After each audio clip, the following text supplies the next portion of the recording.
Bom dia, quinto ano. Vamos começar a nossa aula de história? Acorda, toma o seu café da manhã, né? Deixa aquela preguicinha de lado e vamos lá.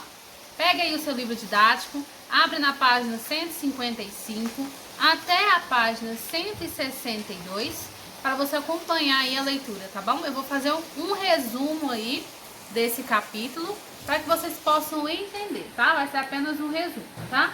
Então, olha só. O nosso conteúdo vai ser o domínio espanhol e as invasões holandesas, né? Domínio espanhol.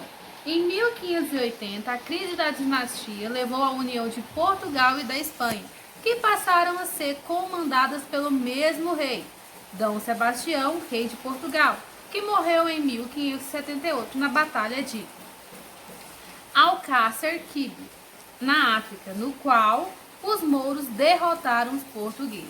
Então, Dom Sebastião não deixara herdeiros diretos e por isso o trono passou para o seu tio-avô. Ou seja, por ele não ter filho, né? Ele não tinha nenhum herdeiro aí para poder governar aí depois da sua morte. Então, o seu trono foi passado aí para o seu tio-avô, né? O cardeal Dom Henrique, né?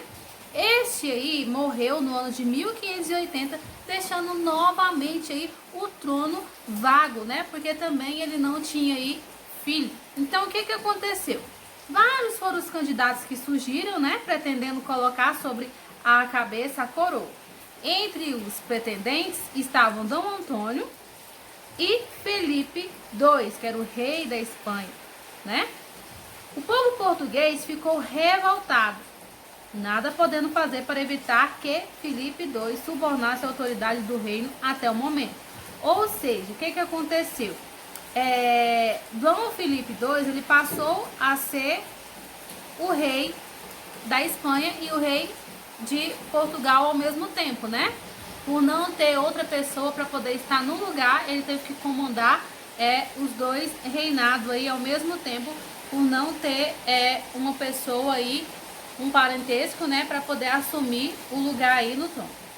Então, o domínio espanhol modificou a vida em Portugal, como também na colônia, porque a Espanha estava acostumada a retirar grandes quantidades de ouro das suas colônias na América e não se importava com o Brasil. Em 1581, os Países Baixos liberaram-se o domínio espanhol, né? Ou seja, tendo que a sua própria independência, tá? A Espanha, em guerra com a Holanda, proibiu que os holandeses e portugueses explorassem junto o açúcar brasileiro. Então, a Holanda resolveu, então, invadir o Salvador, na Bahia. Ou seja, pessoal, a Espanha ela se tornou inimiga aí da Holanda, né? Porém, a Holanda ela fazia o quê? Comércio com o Portugal. Eles compravam o açúcar, refinavam e vendia na Europa. Porém, o rei proibiu, né? Por inimizade. Holandeses na Bahia. Os holandeses na Bahia. A notícia de que a Companhia dos Índios Ocidentais preparava na Holanda uma poderosa esquadra para atacar a Bahia chegou ao Brasil bem antes de ocorrer a invasão. O governador-geral Diogo de Mendonça Furtado tomou as providências possíveis para resistir aos invasores. Como os holandeses tardavam a chegar, os preparativos para recebê-los foram relaxados, ou seja, eles ficaram, assim que eles souberam, né? O governador ele começou a tomar providências para poder impedir essa invasão. Porém, como tardaram a chegar, os holandeses demoraram a chegar, o que aconteceu?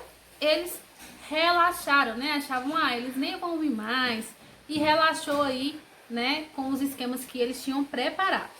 Mas finalmente, aí, em 9 de maio de 1624, quando os 26 navios da Holanda entraram na Baía de Todos os Santos, a resistência revelou-se insuficiente, né?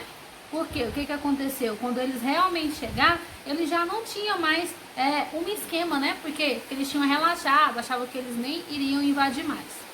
O bispo da cidade, Dom Marco Teixeira, comandava os moradores da cidade em fuga desesperada para o interior, enquanto os holandeses conquistaram Salvador Estes tomaram 8 navios que se encontravam no porto e incendiaram 7. Os holandeses em Pernambuco. Então, pessoal, eles invadiram Bahia e agora Pernambuco, tá? Esse barulhinho é da chuva, porque tá chovendo bastante lá fora. Olha só, o açúcar da capitania de Pernambuco estava dando um lucro fabuloso, como os holandeses não podiam negociar com os portugueses por causa da Espanha, resolveram atacar de novo o Brasil, e foi no ano de 1630. Os holandeses tomaram as cidades pernambucanas do Recife e de Olinda. Pernambuco era, nessa época, o maior produtor mundial de açúcar. Então, os holandeses resolveram invadir Pernambuco pelo cultivo da cana-de-açúcar, né? Para poder negociar na Europa, tá?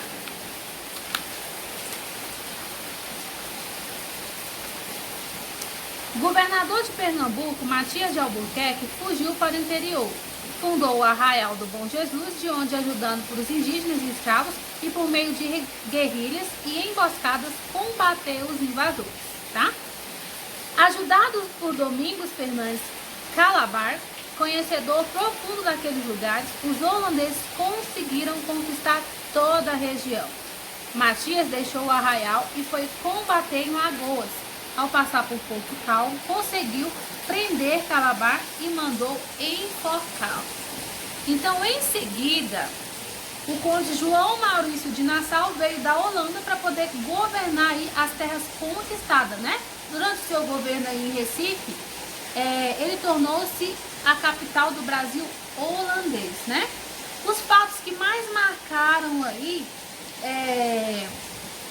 o governo aí de João Maurício de Nassau foi os orfanatos e os hospitais que ele criou, que foram criados, o casamento misto entre as diversas religiões, porque na época não era permitido, o bom preço para o açúcar, né?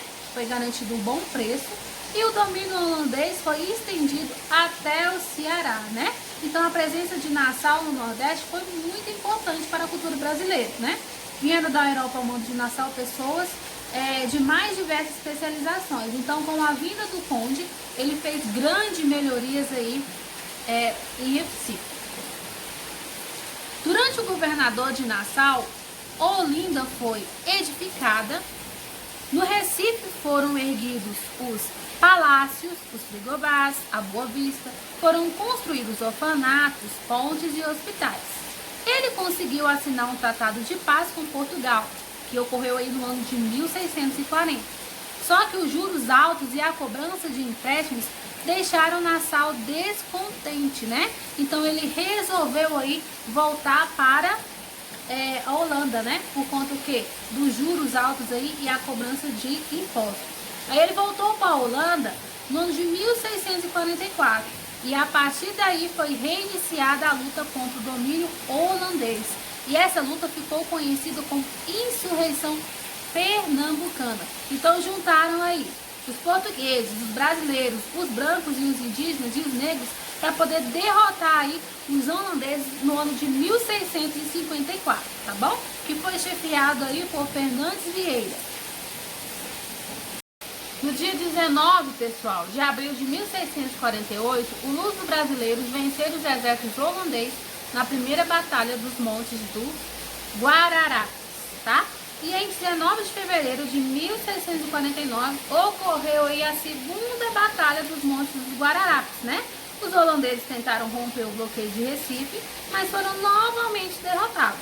E as lutas prosseguiram aí durante quase 5 anos, né?